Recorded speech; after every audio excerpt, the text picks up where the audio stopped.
Inverter, generator ಅಥವಾ power backup ಇರ್ತಕ್ಕಂಥ rented ಹೌಸ್ಗೆ ನೀವು ಹೋಗುವ ಹಾಗಿದ್ರೆ ಯೋಚನೆ ಮಾಡಿ. ಇನ್ವರ್ಟರ್ ಆಗಿರ್ಬೋದು ಅಥವಾ ಜನರೇಟರ್ ಆಗಿರ್ಬೋದು, ಅದಕ್ಕೆ ಮಂತ್ಲಿ ಸರ್ವಿಸ್ ಬೇಕಾಗುತ್ತೆ. ಜನರೇಟರ್ಗೆ time to time oil changes requirement ಇರ್ತದೆ, ಅದನ್ನು ಸರ್ವಿಸ್ ಮಾಡ್ತಾ ಇರಬೇಕಾಗುತ್ತೆ. ಇನ್ ಕೇಸ್ ಅದು ಹಾಳಾದನ್ನು ರಿಪೇರಿ ಮಾಡಿಸ್ಬೇಕಾಗುತ್ತೆ. ಇನ್ವರ್ಟರ್ಗೂ ಅಷ್ಟೇ, ಅದನ್ನು ಕೂಡ ಅವಾಗ ಚೆಕ್ ಮಾಡಬೇಕಾಗ್ತದೆ. ಒಂದು ಸ್ವಲ್ಪ ವರ್ಷಗಳ ನಂತರ ಬ್ಯಾಟ್ರಿ ಕೂಡ ಚೇಂಜ್ ಮಾಡಬೇಕಾಗ್ತದೆ. ಡಿಸ್ಟಿಲ್ ವಾಟರ್ ಕೂಡ ರಿಫಿಲ್ ಮಾಡಬೇಕಾಗ್ತದೆ. ಎಲ್ಲ ರೆಸ್ಪಾನ್ಸಿಬಿಲಿಟಿ ಯಾರ್ದು? ಟೆನೆಂಟ್ದ, ಓನರ್ದ ಅನ್ನೋದನ್ನು ನೀವು ಮನೆಗೆ ಹೋಗೋ ಮೊದಲೇ ನೀವು ಯೋಚನೆ ಮಾಡಬೇಕಾಗ್ತದೆ.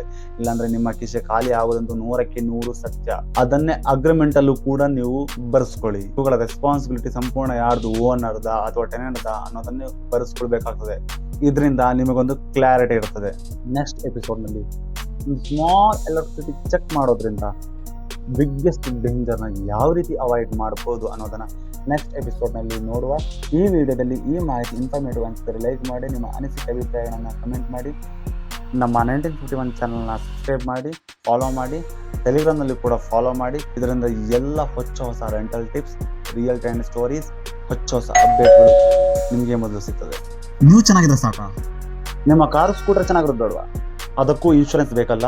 ಅದು ಕೂಡ ಜಸ್ಟ್ 5 ಮಿನಿಟ್ಸ್ನಲ್ಲೇ ಬೇಕು ತಾನೇ?